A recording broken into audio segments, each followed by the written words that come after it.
Hello दोस्तों, नमस्कार। मैं प्रतिभा पांडे स्वागत करती हूँ आपके अपने यूट्यूब चैनल स्टोरी जोन प्रतिभा में। तो दोस्तों, आज हम आपके लिए लाए हैं दैत्य गुरु शुक्राचार्य की कथा। और आप अगर पूरी कथा जानना चाहते हैं तो हमारे वीडियो में लास्ट तक जरूर बने रहें। तो आइए दोस्तों, शुरू करते हैं दैत्य गुरु शुक्राचार्य की कथा। महर्षि भृंग के पुत्र शुक्राचार्य दैत्यों के आचार्य के रूप में प्रसिद्ध हैं। एक समय जब बलि वामन को समस्त भूमंडल दान कर रहे थे तो शुक्राचार्य बलि को सचेत करने के उद्देश्य से जल पात्र की टोटी में बैठ गए। जल में कोई व्याघात समझकर उसे सीख से खोद कर निकालने के यत्न में उनकी आंख फूट गई। फिर आजीवन वे काने ही बने रहे। तब से इनका नाम एकाक्षरता का धोतक ही हो गया। शुक्राचार्य की कन्या का नाम देवयानी तथा पुत्र का नाम संद और अकर्म था। बृहस्पति के पुत्र कंच ने इनसे संजीवनी विद्या सीखी थी। दैत्यों के गुरु शुक्राचार्य का वर्ण श्वेत है। उनके सिर पर सुंदर मुकुट तथा गले में माला है। वे श्वेत कमल के आसन पर विराजमान हैं। उनके 4 हाथों में क्रमशः दंड, रुद्राक्ष की माला, पात तथा वरद मुद्रा सुशोभित रहती है। महर्षि भृंग के पुत्र शुक्राचार्य जी ने बृहस्पति जी से प्रतिद्वंदित रखने के कारण दैत्यों का आचार्यत्व स्वीकार किया।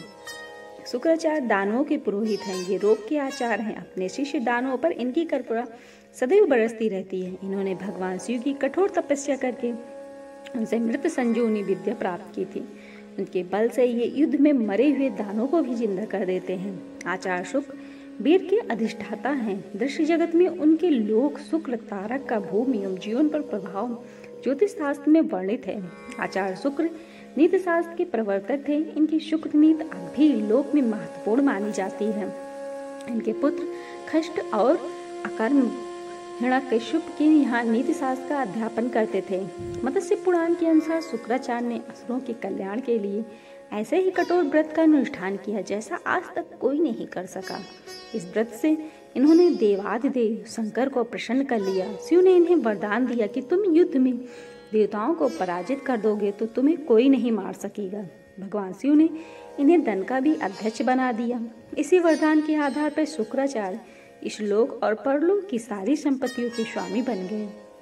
महाभारत के अनुसार संपत्ति नहीं, शुक्राचार्य औषधियों, मंत्रों तथा रसों के भी स्वामी हैं। इनकी सामर्थ्य अद्भुत है।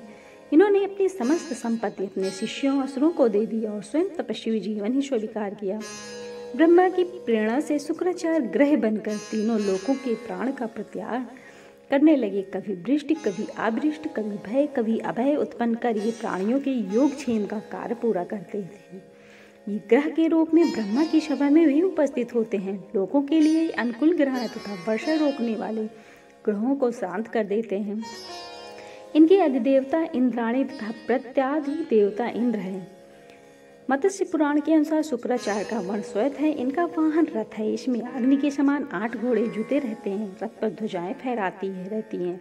इनका आयुध दंड है। शुक्र वृष और तुला राशि के स्वामी हैं तथा इनकी महादशा 20 वर्ष की होती है। ज्योतिषीय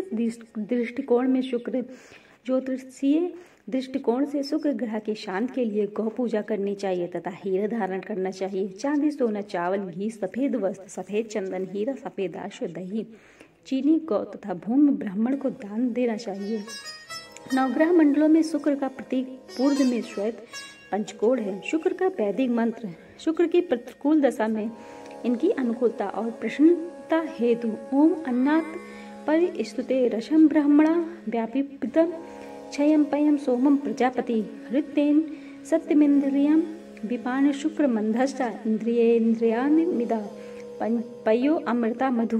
पौराणिक मंत्र हिम कुंद मृणाल लाभम दैत्यानां परम गुरुम सर्वशास्त्र प्रवक्तारम भार्गव प्रमामहम। और बीज मंत्र है। बीज मंत्र ओम द्राम द्रीम द्रोम सा शुक्राय नमः तथा सामान मंत्र ओम शूम शुक्राय नमः। इसमें से किसी एक का नित्य एक निश्चित संख्या में जप करना चाहिए।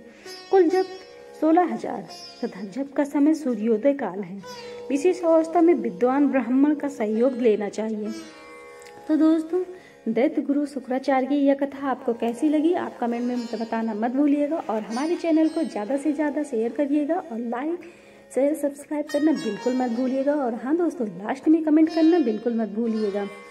और हमारे चैनल को खूब सारा प्यार दीजिएगा। धन्यवाद दोस्तों।